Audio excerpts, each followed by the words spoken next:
আজকে বানাবো ওলের সবজি। এর জন্য আমরা ওলটা ছোট ছোট করে কেটে নিয়েছি, সেদ্ধ করিনি। কেটে নুন হলুদ মাখিয়ে এটা ভাজতে বসিয়ে দিয়েছি, ঢাকা দিয়ে ভাজতে বসিয়ে দিলাম। কেটে নিলাম দুটো আলু, ছোট ছোট আলু ছোট ছোট করে, আর নুন হলুদ মাখিয়ে রেখেছি। মশলা বানিয়ে নিয়েছি আমরা, আদা, জিরে, ধনে আর অল্প কাঁচা লঙ্কা বাটা, আর একটু ড্রাই মশলা করেছি, জিরে ধনে আর শুকনো লঙ্কা রোস্ট করে ড্রাই করা। এইগুলো দিয়েই আমরা পুরো রেসিপিটা তৈরি করব। ইন্ডাকশনে রান্না করছি, ভাজা হচ্ছে ওল 500 ডিগ্রি। ওলটা ভাজতে ভাজতে সিদ্ধ হয়ে এসছে। এবার আমরা এতে কেটে রাখা আলুটাও দিয়ে দেবো।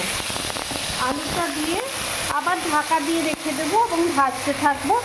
ওলটা প্রায় সেদ্ধর দিকে, আলুটা ভাজতে ভাজতে ওলটাও সেদ্ধ হয়ে যাবে, আলুটাও সেদ্ধ হয়ে যাবে।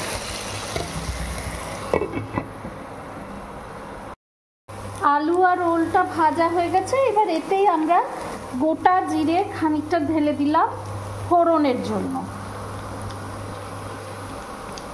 ফোড়নটা একটু ভালো করে ভাজা হলে তারপরে আমরা মশলাটা এর মধ্যে দেব। এবার আমরা আদা, জিরে আর ধনে বাটাটা এর মধ্যে দিয়ে ভালো করে আবার কষতে শুরু করলাম। এটা একটু ঢাকা দিয়ে রাখবো যাতে মশলাটা ভালো করে ভাজা হয়ে যায়। মশলাটা মোটামুটি ভাজা হচ্ছে। এইবার আমরা এতে অল্প কুচিয়ে রাখা টমেটো এর মধ্যে দিয়ে দেব। দিয়ে ঢাকা দিয়ে রেখে এই টমেটোর থেকে যেটুকু ময়েশ্চার বেরোবে তাতে রান্নাটা আর একটু হবে। টমেটোগুলো সফট হয়ে এসছে, দিয়ে দিলাম অল্প একটু জল আর দিয়ে দিলাম এই সবজিটা ফুটতে, ঢাকা দিয়ে রাখলাম। এইবারে রান্নাটা কমপ্লিট হলে তার আগে আমরা এই মশলাটা এর ওপর দিয়ে দেব, দিয়ে একটু ঘি দিয়ে রান্নাটা কমপ্লিট করব। আলু সেদ্ধ হয়ে গেছে, ওল সেদ্ধ হয়ে গেছে, তরকারিটা বেশ গা মাখা হয়েছে। এইবার আমরা এই মশলাটা, যেটা ভেজে রাখা গুঁড়ো মশলা, এটা বেশ খানিকটা ছড়িয়ে দেব। আর রান্নাটা কমপ্লিট করব আমরা অল্প একটু ঘি এর ওপর দিয়ে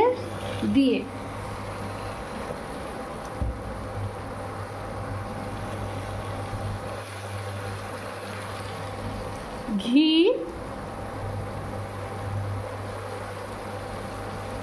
বেশি ঘি দেব না, অল্প ঘি দেব এর ওপর দিয়ে রান্নাটা কমপ্লিট করব।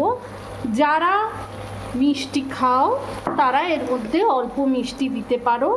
এর জন্য আমরা ইউজ করেছি ডেলি খাও সরের ঘি এজি। আমাদের রান্না একেবারে কমপ্লিট।